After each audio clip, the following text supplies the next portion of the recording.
everyone, thank you for joining me today. This is our 6th video in our Technique Tuesday series, and I'm really excited. We're going to start today with using our Misty. I'm going to be using this Prima stamp, and it is called, what is her name? I should have wrote it down.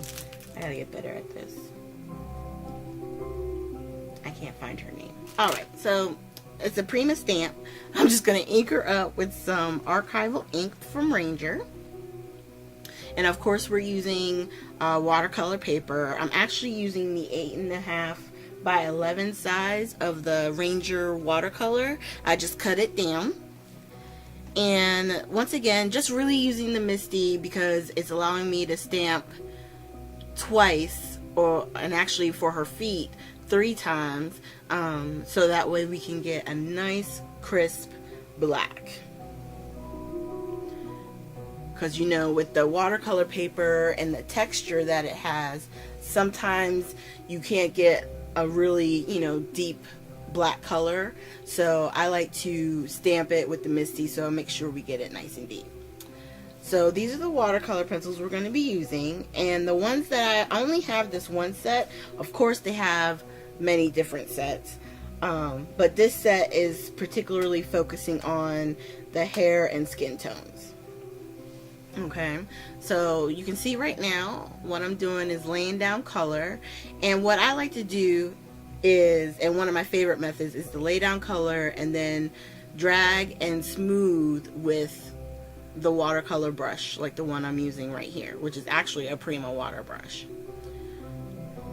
Okay, now the benefit of these pencils and any watercolor pencil is the fact that once you lay down the color and you make the area wet, technically you can draw or color with the pencil right to the paper. So if you wanted to use clear water with the area and then draw with the pencil, you can do that.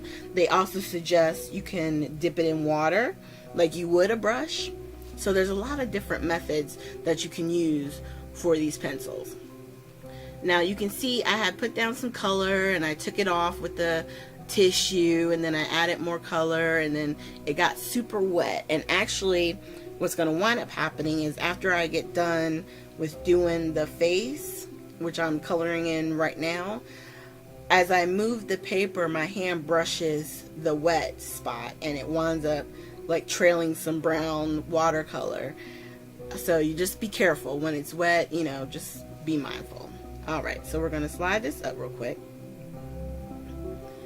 And all I'm doing, once again, laying down the color.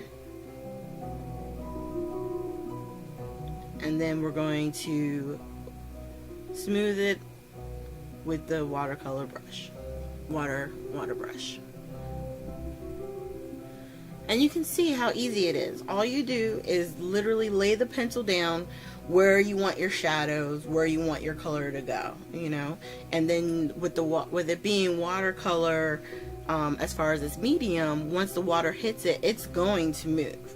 Now, if it doesn't move as far as you want it to go, then you lay down some more color. If it's not going the way you really want it to after that, then dry it completely and then add more color down.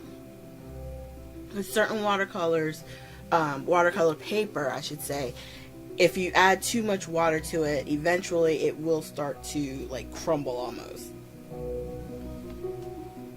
You can see just laying down where I think the shade should go and then smoothing it out. And what that does is it gives you, you know, dimension to your colors. Now for the hair, this is what I'm going to tell you. For me, the hair, I just have to get it down because it never quite comes out the way that I see other people's hair come out. So for me, I just like to get it colored and keep it moving. And I always wind up either doing too much or not doing enough. So I laid down a dark brown here, and then I went on top of it with the black pencil that comes in the set. And I guess I was trying to create, you know, dimension by putting the black on as well. And then I only did black on her bangs. I'm like, really? So you're going to see me. I'm going to fill them in real quick. And there's nothing wrong with the black in the bangs. But I really should have done the brown first and then the black on top.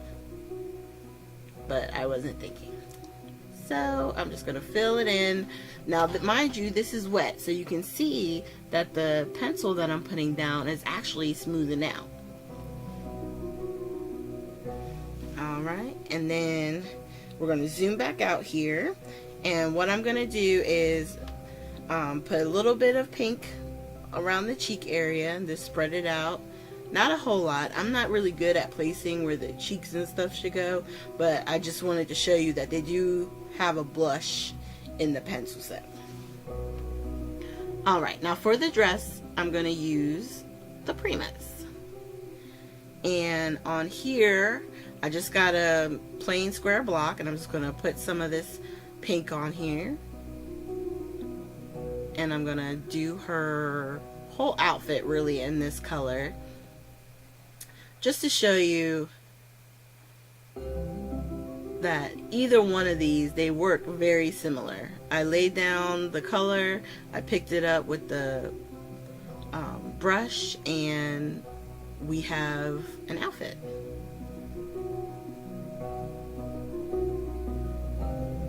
And at first, on the top part of the skirt, I was going to do a different color, but you'll see in the end that I decided to just color it all in the one color.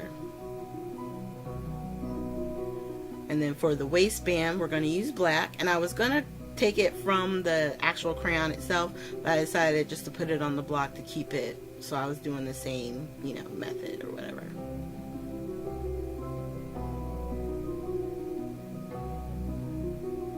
And then as I was doing it, I thought, oh, let me just put some black on the headband real quick. So sorry that's off camera, but I'm literally just filling in her headband with the black ink.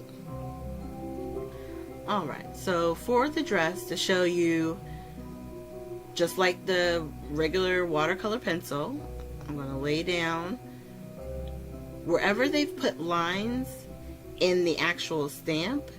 That's giving you clues as to where shadows are.